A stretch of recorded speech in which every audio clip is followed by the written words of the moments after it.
Hi, welcome to MMT Mondays. I'm Jeff Ginter, your host. We're going to get into a short video of Scott Fulwiler, professor at UMKC, talking about the Federal Reserve and inflation and QE and all these different things. And it's really important to understand. But tonight, I also want to take a few moments of your time and discuss something sort of related. It's because tonight is the Iowa caucus. So many times, every time I talk about MMT, every time the light goes on in someone's eyes and they realize what taxes are actually for, and they realize the differences between the federal budget and a household budget, and how we've been lied to for so long to make sure that it is cemented in our minds that the federal budget is like a household budget, so that we won't stand up and fight for the things that will actually save our lives, improve our lives. So often it comes back to me. So you're saying that the government should pay for this, and it should pay for that, it should pay for this, and it should pay for that. How can you possibly trust the government to do these things? You're standing there telling me that the government's been lying to us for so long, and now you're telling me that we have to trust the government to do the things that we need it to do. And to this, I always say, the government is not a separate body from yourself. The Constitution is very clear. You are the government. You are the actual power. Stop thinking about government as something else separate from yourself. To the degree that you ask me, am I comfortable with the government having that much more power? I say, no! Of course I'm not comfortable with that. Because the government, as it stands today, cannot be trusted. So step one, make sure the government, as it stands today, is dismantled and replaced with a government that reflects the will of the people. Which means, unfortunately, you're going to have to get involved. And you're going to have to stay involved.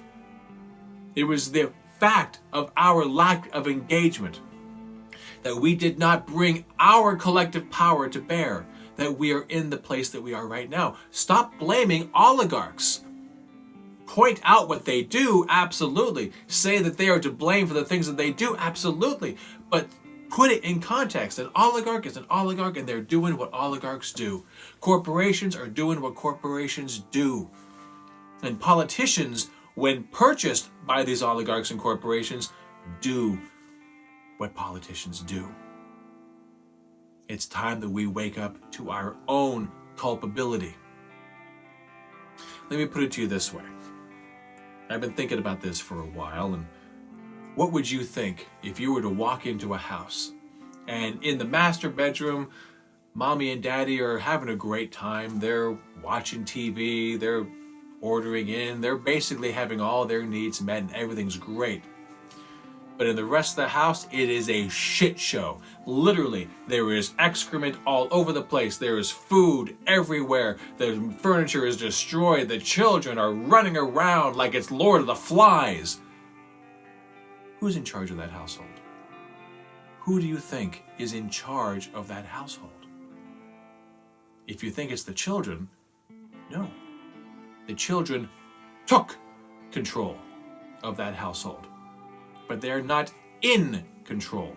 The parents still have the power, have the ability, have the right to go downstairs, take a look around and see what's been going on and say, hey, you, stop that, pick that up, clean up that shit, wipe that counter, get yourself a goddamn bath, get to school, learn something. They never lost their authority. They abdicated their authority. In this analogy, mommy and daddy is Congress. It's all our elected officials. And the children, it's not you and I, the children are the bankers, the military-industrial complex, the insurance companies, the pharmaceutical companies, industrial agriculture. All these industries took control of our government. Our government still is in control because they still, to this day, have the power and authority to regulate all those people, have the power and authority to exit the bedroom, go down to the household and say, military-industrial complex, stop what you're doing. We are not going to have any more speculative banking. We are going to rein in pharmaceutical companies. We're going to abolish private health industries. We're going to do all these things. That is the power that government has by law. And that's a scary power if you believe that government is not you. If you believe that you are separate from your government, that your government is somehow over you. And it will be that way, as it has been, if you stay home. It will be that way, as it has been, if you don't use your voice forcefully, loudly. Make it uncomfortable for these people. We don't send them to Washington to have a good time. It's not supposed to be a good gig. It's supposed to be hard. It's supposed to be uncomfortable. And we are the ones that are supposed to bring that pressure. Because pressure is being brought to bear. Right now, it's just being brought to bear by the oligarchs, by the 1%. They're the only ones doing the talking. They're the ones that get to write the laws, in many cases, quite literally. So clearly, pressure works. Clearly, they fear their donors. They don't fear us. And that has to change. MMT is a lens through which you can understand how the economy works. And when you understand how the economy works, you understand that it's not monetary scarcity. We are limited by resources, and the United States is the richest resource nation in the world. What we can and cannot do is limited by, do we have the stuff? And if we do, then do it. If we don't, can we produce it? And if we can, do it. And if we can't produce it domestically, can we import it? If we can, do it. Only if we can't, at the end of that process, do we come to a real stumbling block about what we can and cannot do. But if it is physically possible, then it is financially feasible. And that message will set you free. What will you do with that freedom? Will you rise up? Will you demand what we need? If you do, we will win. If you continue to go down that road, we will sustain it. This is more important than just an election. It's very important that you lose that sensibility that says we just simply need to send the right person to Congress, the right person to the White House, and then suddenly it will happen. You will fall prey to cult of personality. You will fall prey to rah, rah, rah, go team. And you will not question that team. We need to be a huge part of that pressure that continues. Love Bernie Sanders? Love him by all means, but don't trust him. It's going to be easier with Bernie Sanders because he clearly wants to do these things. But if you send him there and expect that he's just going to get it done, you are lying to yourself. You still need to push him. You still need to force him. And more importantly than that, if you get someone who wants to do it, what you really need to do is now force everyone else. I don't understand why people are not camped outside the White House and the Capitol building every day by the millions. I don't understand why people are not camped outside Mitch McConnell's home by the millions. Because that's what it's going to take. Step one, understand how the monetary system works so you'll actually know that you have something that is realistic that you can fight for. And there's no point in standing up and fighting for healthcare for everyone if you think it's not financially affordable. There's no point in standing up for a Green New Deal if you think it's going to bankrupt the country. So first, get over that shit. We're only going to get so many people who are willing to bankrupt the country if that's what it takes. But we need significantly more than just those people. And we're not going to get those people if they don't first understand that it can't possibly bankrupt the nation. It's about resource allocation. It's about priorities. And the oligarchs are bending over backwards to make sure that you don't know this, that you think it is about financial affordability. But the overall point I want to make here tonight is, because tonight is the Iowa caucus, vote for who you wish. I have my preference, but I'm not saying what that is, although most people will probably guess, but I will not support candidates or parties. If you wish to, fair enough. God love you and so do I. But the point is, no one or small group of people can get it done. You have to remain engaged in a visible, loud, uncomfortable, anally retentive way. It is your job to make their lives miserable until they get it done. They should never know a moment of peace until it's done. So please, rise. Rise to the occasion. Take to the streets, but make it meaningful if you're going to do that. If you're going to do that, make it meaningful, make it long, make it sustained. It's going to take sacrifice. I get it. I know that not everyone can do this, but as many people as possible. But whatever you do, however you wish to engage, don't treat these people, these elected officials, like they're your friends. Don't look for people that, speak well, but what are they saying? Don't fall for the ones that say the right things but have historically done the wrong things. Why should we trust this person? They're not your friends. They don't have to be your enemies, but they're not your friends. So, tonight, we're going to be watching Scott Fulweiler. Step one in our education. Let's find out what he says about the Federal Reserve and inflation. And I'll be back at the end.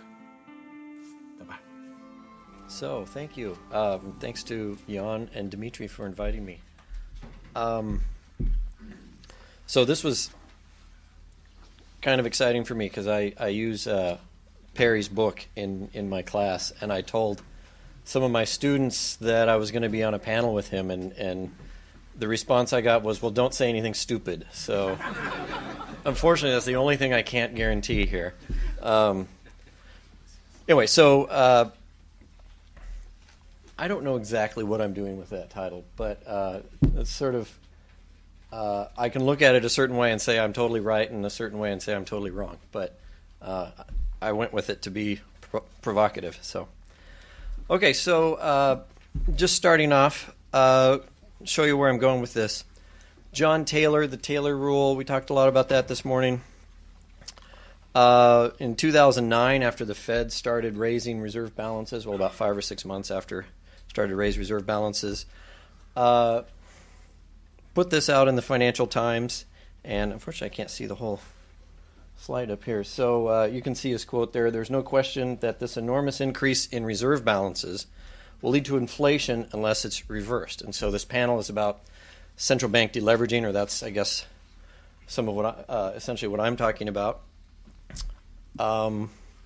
And so I wanted to start you with that quote. It's sort of the standard view of the Fed's printing money, and it's going to be inflationary at some point, et cetera, et cetera. So I'm here to, I guess, sort of debunk that view a bit. Well, not a bit, debunk that view. We'll go that way. So just to show you where we're coming from, some items on the Fed's balance sheet over the last 5 years. This isn't everything, so the balance sheet isn't supposed to balance here. But if you look at reserve balances, I guess it reads from right to left. We're currently at a point of about $2.8 trillion. This is as of last week, $2.8 trillion in reserve balances, whereas 2007, which was a bit before things started to go bad, we were at $15 billion. So, and that was $15, $25, $30 billion was fairly normal prior to 2007.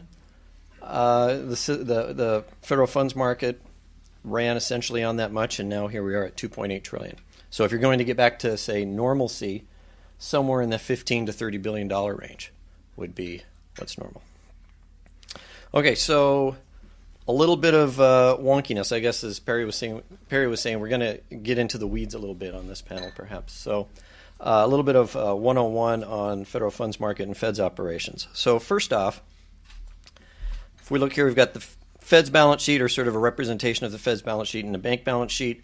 The thing to take note of there is that the Fed is the banker's bank, and so the bank's reserve balance is essentially the deposit account that it's holding with the Fed, and that is then the liability on the Fed's balance sheet. So if we then start to look across banks, what we see is all of the banks, of course, have an account at the Fed and are holding reserve balances. And the point there is individually banks can borrow and lend and get rid of reserve balances, but in the system as a whole they can't, because the entire system's level of reserve balances is on the Fed's balance sheet. And from basic double entry accounting, unless you change something on the Fed's balance sheet, you're not going to change the total quantity of reserve balances. So banks are borrowing and lending to and from each other, but it's basically just changing who owns the same quantity of reserve balances. Okay, so one of the main things going on in the federal funds market is banks are settling payments and borrowing and lending in order to be able to settle payments. And so this is data from the Federal Reserve's website, and the far right column I put together, and I can't see it up here, but the far right column I put together, and it's basically I took the second to the right column and divided it by annual GDP. And what it is, it's the percent of GDP that is settled on a daily basis on average in the federal funds market. So what you see is 20% of annual GDP is settled using reserve accounts as banks just settling payments amongst themselves. So 20% on any given day, that's the average. And so you can see 15 to 20% is essentially where we are. So if you have that many payments being settled on a daily basis, and that 15 to 20% in many cases is netting a much larger amount of payments that are being settled on private payment systems. So if you have that many payments being settled, you really can't let that get disrupted. And that's really the Fed's first goal in the federal funds market, is to make sure that the payment system is accommodated. And so as banks need more payments or need more reserve balances to settle payments, the Fed accommodates that. To do otherwise would be to threaten the payment system. As we saw, though, they generally needed 15 to 20 billion, at least overnight, in order to do that. They do generally receive intraday overdrafts, and then at the end of the day, they are supposed to get rid of those intraday overdrafts, and that's how you end up with the 15 to 20 billion by the end of the day. Okay, so if we look at that, you're trying to settle $2-3 trillion of payments a day.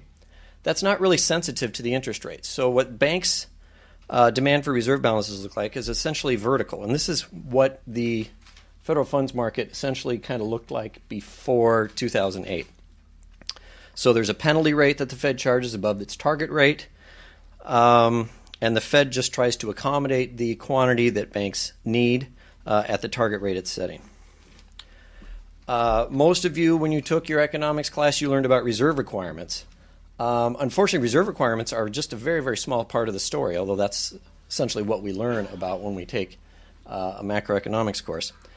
Banks are allowed to meet reserve requirements over a 2-week period, and it actually doesn't change anything. What it does is gives banks more leeway in terms of their demand for reserve balance, so it sort of flattens out the curve.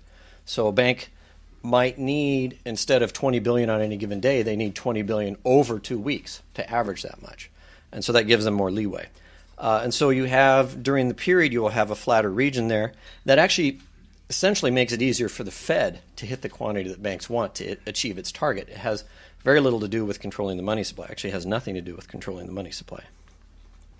By the end of the maintenance period, though, banks don't have any more days to meet the reserve requirement, so you end up with this curve that's essentially vertical again. And so the Fed is, if it's not going to accommodate banks, it's going to accommodate them at the penalty rate. So the Fed is essentially setting a target, an interest rate target, whether it wants to or not. Okay, so summarizing, I guess, balance sheets. I can't see that on here. Federal Reserve balances exist only on the Fed's balance sheet, and the Fed has to protect the payment system intraday and overnight, and reserve requirements don't change that fact. And so the Fed is necessarily setting an interest rate target. And there's some nice research from the Fed that sort of says the same thing, so I was just going to put this up here. New York Fed, Martin and McAndrews, cost of reserves essentially is a policy variable, as they said. And just a few weeks ago, Bernanke said the same thing. Contrary to what sometimes seems to be alleged, the Fed cannot somehow withdraw and leave interest rates to be determined by the markets. It has no choice but to set the short-term interest rate somewhere. So the Fed is supplying the balances that are being used to settle all these payments. It can't not set the terms on how banks can acquire those balances. Okay, if it decides not to, it's essentially setting the rate at its penalty rate if it provides too few, or it's setting it at 0 if it provides too many. Okay, then we're going to go into Banks and Credit Creation 101. So the traditional money multiplier that you guys are probably aware of is where the Fed, through its open market operations, increases reserve balances. That adds to the excess reserves of banks and enables banks to create more loans and create more deposits. So unfortunately, it just actually doesn't work that way. In the real world, banks create loans which create deposits. And so you can see there, the loan itself creates the deposit. This is basic double entry accounting. It can't work any other way. If banks have required reserves that they have to meet, they obtain those in the money markets. Okay, say the federal funds market. Remember, the Fed is accommodating in the federal funds market at its target rate. Let's see, that didn't move. There we go.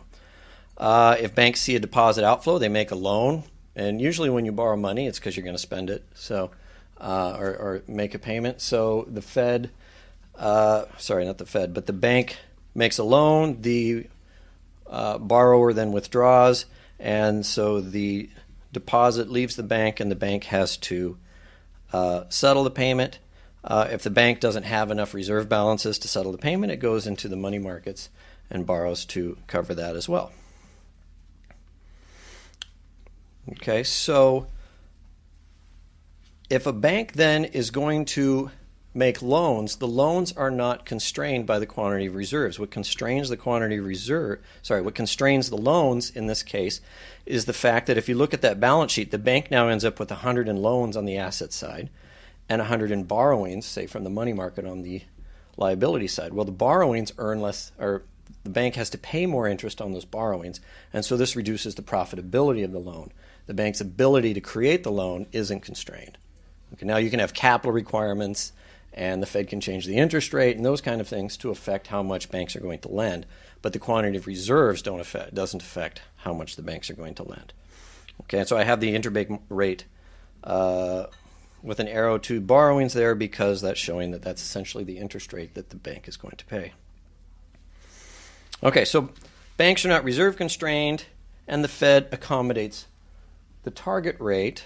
So what does that mean? Well, in 2009, a lot of people were saying this. That's just my blog post is one that I knew exactly where it was, so it was easier to find. Back in 2009, a few months after John Taylor said this would create inflation, I wrote a blog post. It was actually my first blog post saying that this would not create inflation and don't worry about it. And it's because basically banks have the same ability to create loans with $800 billion in reserve balances or $2.7 billion in reserve balances as they have when there's 15 or 20 billion. And it's because loans create deposits and the Fed is setting a target rate. When you set an interest rate, that means you're accommodating that demand for reserve balances. And the Fed has to set an interest rate target. Okay, so does this mean monetarism is dead? Well, not so fast, say the mainstream economists. So here we go with something from the New York Fed, December 2009 it looks like.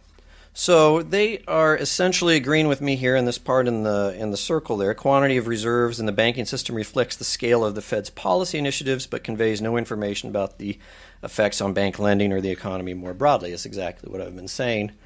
A number of people were wondering, well, why are banks holding all these excess reserves? Well, if you recall from the Fed's balance sheet, they're on the Fed's balance sheet, and so only some other change in the Fed's balance sheet can change that quantity. So if banks are borrowing and lending them to and from each other, that's just moving them around the banks. That's not changing the actual quantity. Okay, so as they say, this conclusion may seem strange at first glance because it's not what our money multiplier tells us happens. And then they make what I would say is their mistake. They say textbook accounts of the money multiplier assume banks do not earn interest on their reserves. The central bank pays interest on reserves at its target rate, then banks don't face an opportunity cost of holding reserves, and the money multiplier does not come into play. So this is something we've heard a bit, that the reason why all these reserves are not creating hyperinflation is because the Fed is paying 0.25% on the reserves, right? So this is essentially what this is saying. It's saying that a bank would be indifferent from having the balance sheet on the left and the balance sheet on the right. Okay, the bank, remember, holds a little bit of reserve balances. On the left is sort of the normal state. Bank is holding a little bit of reserves to settle payments, meet reserve requirements. And then they have some deposits and liabilities, and they're making loans. On the right-hand side, the bank is not making loans. It's just holding a whole bunch of reserve balances because it's earning interest on them. So the idea that the banks aren't making loans because reserve balances are earning interest is saying the one on the right is just as good to a bank as the one on the left. Okay, we know that's not true. Profitability. How many banks out there would actually do this? They wouldn't. As Hyman Minsky told us, banks had to earn at least 4%, 4.5% over their liabilities, something like that. Well, basically, in this case, the borrowings are going to have the same rate as the interest on reserves. So there's not going to be enough to make profit there. Secondly, loans create deposits. If a bank wants to make a loan, they can just do it, right? And their balance sheet would look like this. So there's no constraint there on the bank from making the loan. There's not really an opportunity cost. The bank just makes the loan. But thirdly, under normal circumstances, banks can essentially do the same thing that they're doing right now with interest on reserves, because we have these things in the economy called T-bills. Maybe you've heard of them. They earn about the same rate of interest as interest on reserves, and they're out there, and banks could, if they wanted to, just hold those on their balance sheet if they didn't want to make any loans. And if you go look at bank balance sheets, they're not doing that under normal circumstances because, as we showed, it's not profitable. Okay, so we end up with two views that say, in the mainstream of economics, the new Keynesian model, whatever, that say, that explain to us why this increase in reserve balances isn't causing inflation. The first one is the one I just said. Interest on reserves equals the target rate stops QE in its tracks. Second one, the return on money set equal to the return on T-bills is equal to zero. We're at the lower bounds. So base money, as the term goes, is equal to T-bills in terms of the return. So we're indifferent. So if you give us more base money, it's as if you gave us more bills, so we're not going to spend. Okay, this is basically Krugman's definition of the liquidity trap when we're at the lower bound. It's not the same one that Paul was talking about, and it's certainly not the same one by any stretch that Keynes was talking about. And Krugman has told us many times he doesn't care. So at any rate, then I also found this nice quote from Krugman where he basically says, well, if B doesn't hold, then A does too. Meaning once the Fed starts raising interest rates, if they're paying interest on them, then you're going to have the same thing, right? You're going to basically have A. So it's true that the Fed could sterilize the impact of a rise in the monetary base, meaning if the Fed starts to do QE, but if they raise the interest rate, it pays on reserve. So basically, he's covering both cases. He's covering A and B here, that you've got a positive target rate, but you're paying interest, and you've got a whole bunch of reserves supplied. And B is you've got a target rate of zero, and you've got excess reserves supplied. Okay, so let's look at what these would look like in a Fed funds market. So this is basically the case where the central bank supplies a whole bunch of reserves. That's RBQE there on the horizontal axis all the way to the right. But then they pay interest on reserves at some positive rate and set a floor. Okay, and that's the one that's supposed to stop QE in its tracks. On the right-hand side, on the other side, the northeast, we have the other one where the central bank doesn't pay interest and just does a whole bunch of QE and allows the rate to go to zero. Okay. The unfortunate thing for the sort of the monetarist view here is that those are the only two possibilities.